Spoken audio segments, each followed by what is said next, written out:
को बता दिया था कि हैरी ब्रूक इस विकेट पे नहीं चलने वाले हैं और बिना खाता खोले हैरी ब्रूक आउट हो गए। कोलकाता नाइट राइडर्स ने सनराइजर्स हैदराबाद के खिलाफ इस मुकाबले को 5 रनों से अपने नाम कर दिया। आखिरी बॉल में 6 रनों की जरूरत थी। भुवनेश्वर कुमार स्ट्राइक पर थे। लग रहा था एक बार शायद वरुण चक्रवर्ती की उस गेंद पर शायद छक्का लग जाए, शायद सुपर ओवर देखने को मिल जाए, क्योंकि 7 रन चाहिए थे एक बॉल में, लेकिन वो गेंद चली गई खाली और केकेआर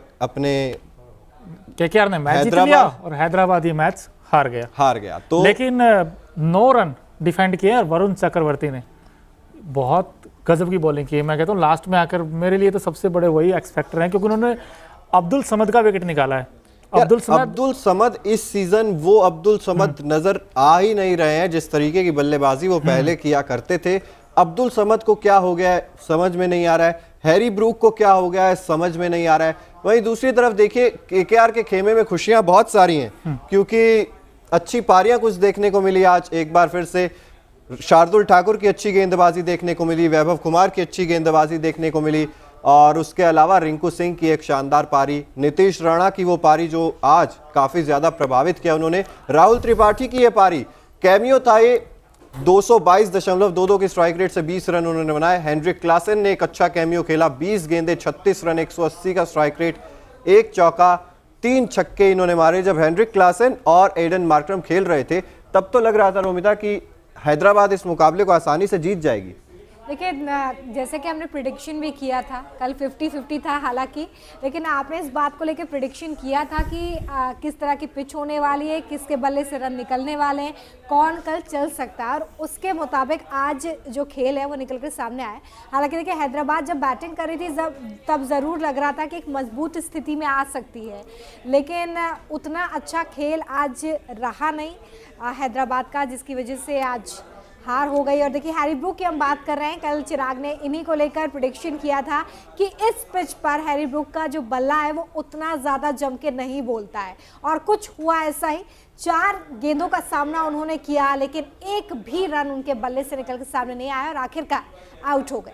बिल्कुल, और राहुल त्रिपाठी ने हालांकि वो कैमियो जरूर खेला। देखिए विकेट्स लगातार गिरते रहना सनराइजर्स हैदराबाद के लिए सबसे बड़ी समस्या इस मैच में बना। बिल्कुल, और हैदराबाद का जो टॉप ऑर्डर है ना, आज फिर कोलैप्स हुआ। ये टोटली फेलियर है, क्योंकि वो स्टार्ट मिला ही नहीं जिसके लिए वो उनको उम्मीद की थी कि हो सकता है ऊपर से रन बनेंगे तो रन बनेंगे, लेकिन वैसा हुआ नहीं। लेकिन दोनों अगर आप टीमों की बात करें, उनका भी टॉप ऑर्डर आज कोलैप्स हुआ है केकेआर का, और इनका भी टॉप ऑर्डर कोलैप्स हुआ है। जो मिडिल ऑर्डर है उनके वहाँ से रन आए हैं। नीतीश राणा रन बनाए आज एज ए कैप्टन, वो अच्छी इनिंग खेले। रिंकू सिंह की पार्टनरशिप हुई उनके साथ, तो वहाँ से मैच बना। फिर एसआरएच में भी ऐसा ही हुआ कि एडन मार्करम कैप्टन ने आगे से लीड किया, और उसके बाद हेनरिक क्लासन, दोनों ने अच्छे रन बनाए। लेकिन इस मैच की खास बात यह है कि इसमें कोई 50 नहीं बने, 50 किसी की नहीं लगी पूरे मैच में।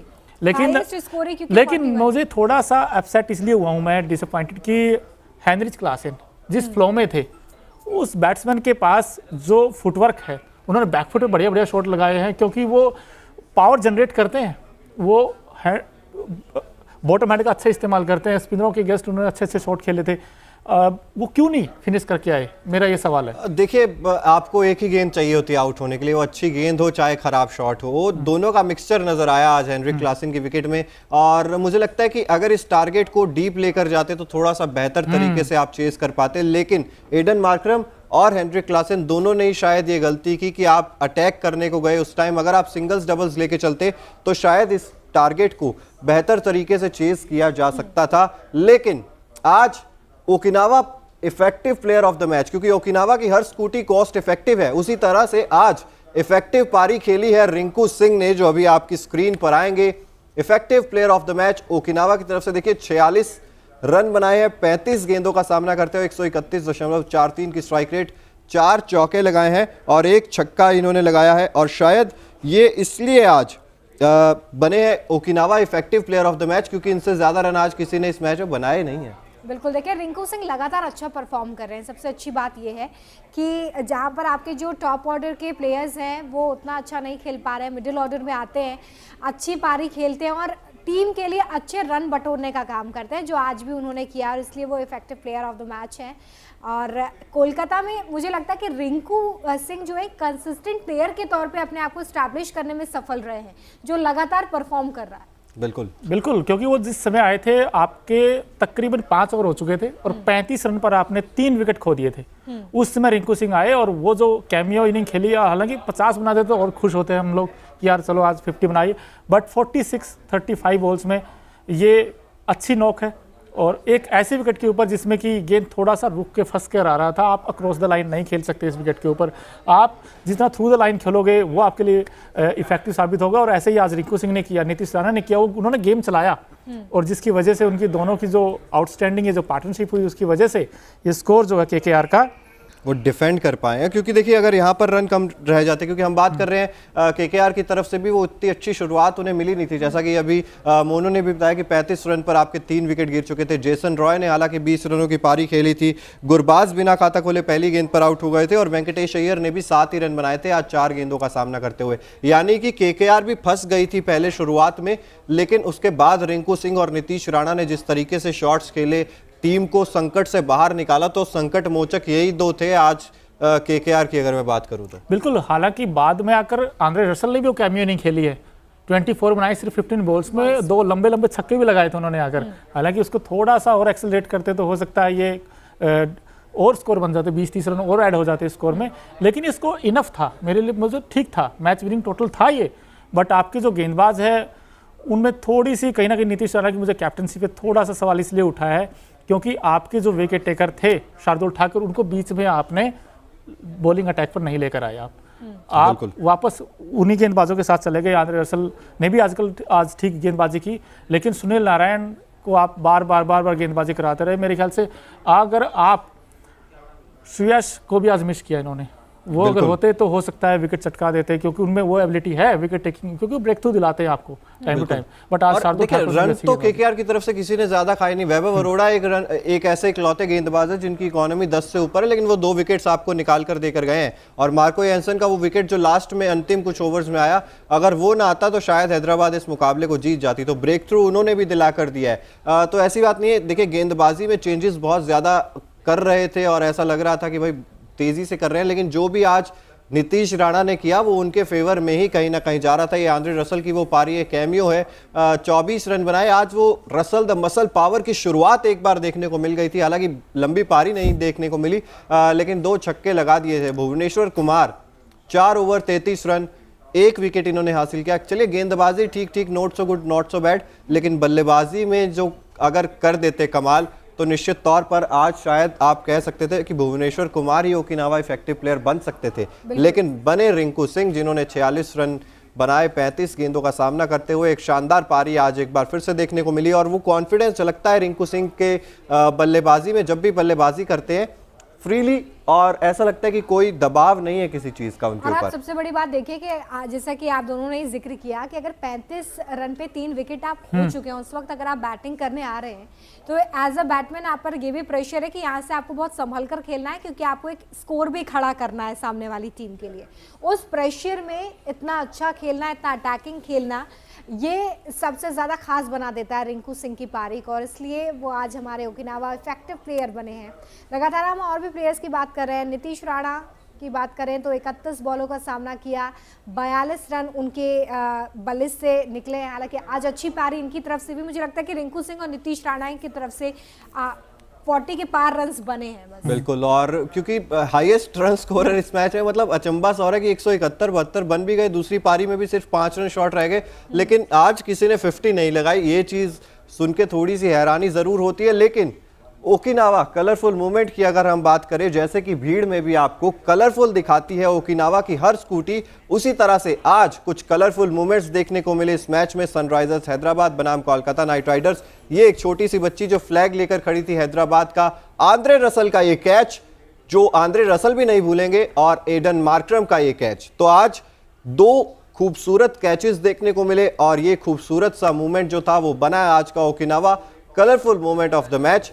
कैचेस की बात कहते हैं ना, कैचेस विन मैचेस, लेकिन इस तरीके की कैचेस जब आप देखते हैं जो एक्टिवली पकड़ी जाती हैं, जो आपका माइंडसेट भी दिखाती हैं, आपकी फिटनेस भी दिखाती हैं। तो दोनों टीमों से एक एक कैच आज ऐसी देखने को मिली, एक आंद्रे रसल की थी, एक एडन मार्करम की थी। देखिए दोनों तरफ से कंसंट्रेशन बहुत इंपॉर्टेंट हो जाता है, चाहे आप बैटिंग कर रहे हो, आप बॉलिंग कर रहे हो, चाहे आप फील्डिंग कर रहे हो। और मुझे लगता है फील्डिंग में तो कंसंट्रेशन आपका अव्वल दर्जे का होना चाहिए, और तभी शायद इस तरह के कैचेस जो हैं वो निकल कर सामने आते हैं। ये आज के colourful movement of the match, जिसमें आप देख सकते हैं कि किस तरीके से ये कैच पकड़ा और एडन गया। मार्करम ने तो ये कैच पीछे भागते हुए पकड़ा था। तो यार ये दृश्य जो था, निश्चित तौर पर आप इसे ओकिनावा कलरफुल मूवमेंट कह सकते हैं, क्योंकि ये कैचेस 10 में से 8 बार छोड़ देता अगर कोई और खिलाड़ी होता, लेकिन ये एडन मार्करम थे जो पकड़ ली उन्होंने। बिल्कुल तारीफ करनी पड़ेगी एडन मार्करम की कि उन्होंने कॉटन बॉल्ड आउट किया नीतीश राणा को, और पीछे भागते हुए कैचेस कभी आसान नहीं होते।